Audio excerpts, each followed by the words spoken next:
Astredor, c'est l'Institut technique de l'horticulture, dont les objectifs principaux sont la recherche, le conseil et l'accompagnement des entreprises pour les professionnels de la filière.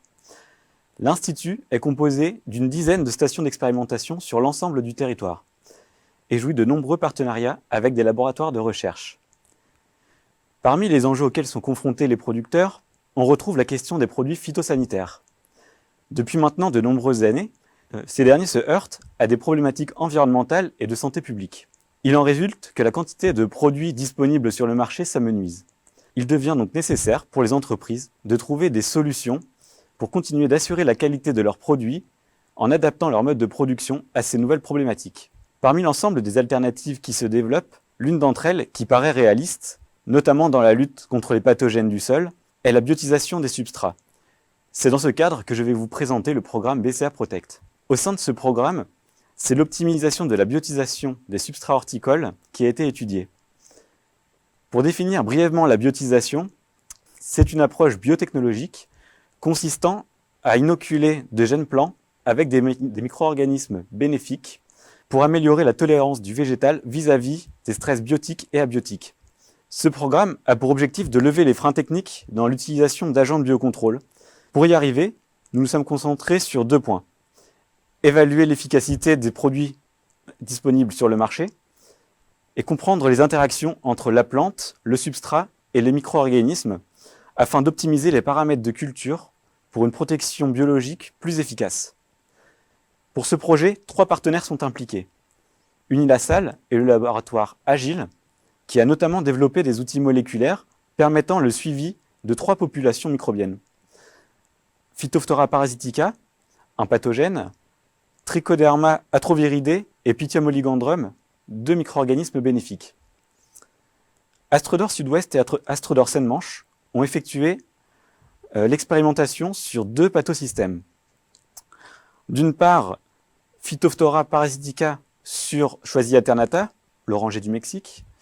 De l'autre, Fusarium oxysporum sur Cyclamen persicum. Ces travaux nous ont permis de tester les différents produits et donc les différentes souches de micro-organismes et d'évaluer leur capacité à se maintenir dans le milieu en fonction du substrat, de l'irrigation ou encore de la dose utilisée. C'est notamment le cas pour les souches de Trichoderma atroviridé et de Pythium oligandrum, dont on a pu suivre l'évolution et l'efficacité sur ces 3 années d'expérimentation.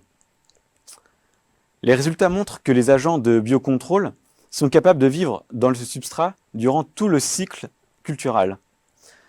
Chez le Trichoderma atroviridé, le développement sera influencé principalement par la structure du substrat, alors que pour le Pythium, la gestion de l'irrigation a un impact important sur sa capacité à se maintenir. Pour ce qui est de l'efficacité, on observe que le Trichoderma permet de maîtriser correctement le pathogène, qui est le Fusarium, en culture de cyclamen. En revanche, les résultats sur le pathosystème Choisya Phytophthora sont plus complexes à appréhender.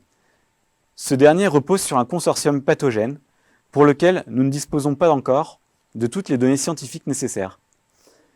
Les résultats sont encore assez hétérogènes et non reproductibles entre les 2 stations d'expérimentation. Des recherches sur ce sujet sont encore nécessaires pour comprendre les paramètres influençant le développement des populations microbiennes et leur interaction pour être en mesure de lutter contre le dépérissement racinaire de l'oranger du Mexique. On peut par la suite imaginer que ces travaux seront extrapolables pour les appliquer à d'autres cultures. À l'avenir, les solutions apportées en partie par ce programme vont permettre d'identifier les souches d'intérêt pour la protection des cultures et l'optimisation des paramètres pour chacune d'elles, que ce soit au niveau biotique ou abiotique. L'idée finale étant d'apporter aux producteurs des solutions clés en main pour une transition de la protection chimique vers une protection plus adaptée aux enjeux de demain.